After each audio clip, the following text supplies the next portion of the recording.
भदोही लोकसभा में यदि कोई मुद्दा दिखाई दे रहा है तो वह प्रमुख रूप से जात का मुद्दा है। विकास का मुद्दा कहीं न कहीं मुंह छिपाकर कोने में दब कर रह गया है। सभी दलों के प्रत्याशी अपनी अपनी जाति गणित फिट कर चुनाव की बाजी जीतने में लगे हुए हैं, लेकिन यह कोई नहीं सोच रहा है कि भदोही की जो प्रमुख समस्याएं हैं उनका निदान कैसे होगा। नमस्कार, मैं हूं हरीश सिंह और आप देख रहे हैं ह्यूमन टुडे। यदि आपने मेरा चैनल अभी तक सब्सक्राइब नहीं किया है तो अवश्य कर लें, इसमें आपका कुछ खर्चा थोड़े लग रहा है। भदोही की पहचान कालीन नगरी के रूप में है। अपने खूबसूरत कालीनों से भदोही ने विश्व में अलग पहचान बनाई है। बताया जाता है कि 2 लाख से अधिक लोगों को यही उद्योग रोजी रोटी मुहैया कराता है। इस उद्योग में एक बड़ा तबका कालीन मजदूरों और बुनकरों का है, किंतु 7 साल से प्रदेश में और 10 साल से केंद्र की सत्ता पर काबिज भारतीय जनता पार्टी की सरकार ने कालीन उद्योग की बेहतरी के लिए कुछ खास कदम नहीं उठाए। 2012 से 2017 तक यूपी में समाजवादी पार्टी की सरकार रही। उस दौरान भदोही में कालीन एक्सपो मार्ट बनाया गया ताकि कालीनों के खरीदार भदोही आ सकें।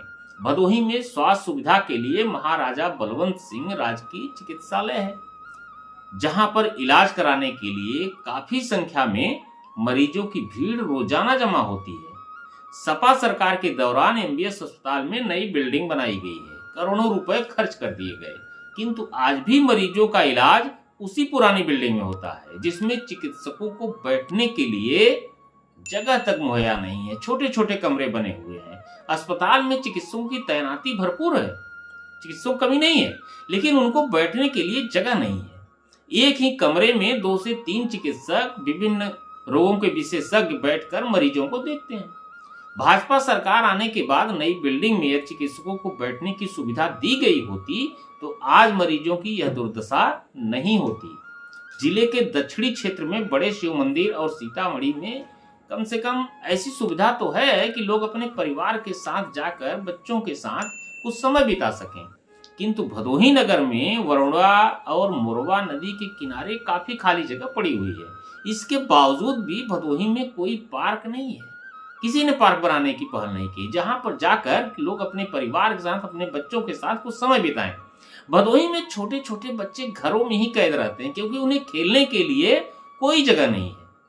सुरियाओं में 52 बीघा तालाब उपेक्षित पड़ा है। उसके सुंदरीकरण के बारे में आज तक किसी ने भी सोचने की जहमत तक नहीं उठाई। हाँ, नगर पंचायत सुरियावा तालाब को मछली पालन के लिए पट्टे पर देकर थोड़ी कमाई जरूर कर ले रहा है।